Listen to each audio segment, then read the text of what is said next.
Välkommen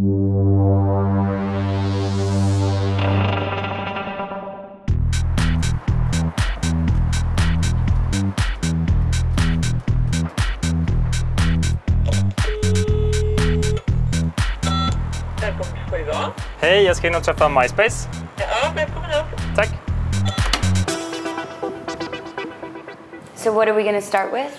Well, I think I'm going to talk about sort of this Swedish launch now, what that means, and the future of social media.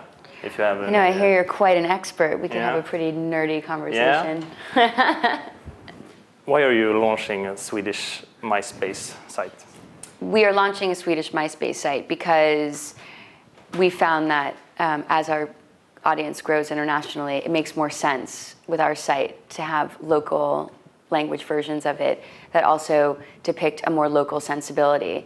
Because MySpace is so big now that it is actually a really nice thing for local countries and local audiences to feel as though MySpace is their own, and yet they can have access to all of the international, sort of culture and community that's out there now. Yeah, you have been focusing on creative people right now in the launch in Sweden. Is that sort of the future for MySpace, to be like an artistic portal, or? Well, when we started MySpace, we always intended it to be a portal that was based on a social network where all the content was generated by the users. So if you're thinking about your business in terms of that, obviously there's a layer of creation and creativity that you want to exist in the network. Most people on MySpace are connecting around things that they love, and what's unique about MySpace is whether or not those things are your friends, niche interests that you may have, or music, film, fashion, design, culture in France, or what's going on in Tokyo or Los Angeles, celebrities. The uniqueness of MySpace is that it's there. If you're a Swedish company, and sort of, how should you look at MySpace as a phenomenon? I don't know how phenomena are. How would you handle the MySpace, the development of MySpace? Well, we've been incredibly successful integrating brands. I mean, we've really trailblazed the idea of how a brand can interact in social media, and we've seen a lot of success in building brand communities. So I would say to them, look at the thousands of brand communities that we've already built in the US and the UK. There's a lot of proof there that, you want to be where your people are living, whether it's in communities or somewhere else in the physical world. It's sort of about accepting that you've got to walk and reach into them now, rather than expect that they're just going to be one-to-one with you on a billboard or in a television commercial. And I think brands are seeing great success and are very interested and excited by it now.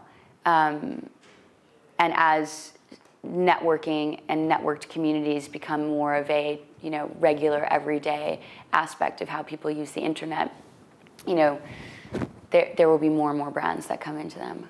Sometimes I feel like the mobile industry is sort of driving the development of the internet also, especially in Asia. Yeah.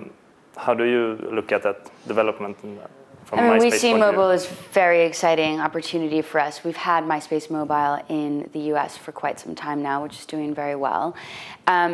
Europe actually is a much more, I would say, mature culture in mobile adoption, and so actually Europe is really interesting for us. I think that there is just as much potential for more people using MySpace on their mobiles in the next 2 years as there is for them using it in front of their computers.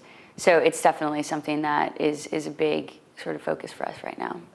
How do you see the development for social media, if you look like 5 or 10 years? People's usage of the internet is moving into a sort of platform-based usage and a network-based usage.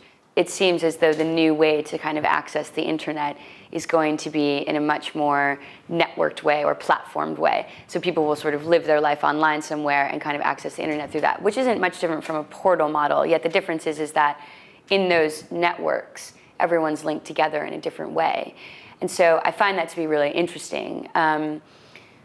Social media, I think, or social networking or networking components of a website will just become regular eventually. They won't really be distinguished as networking components necessarily. So do you think people will use like one big portal or a community that is sort of the starting point for using the internet, as you were saying, or do you think that you will continue having different communities? No, I mean, I think, there's always going to be a new thing, which, people will excite people, and there's always going to be places that you live your life for certain reasons.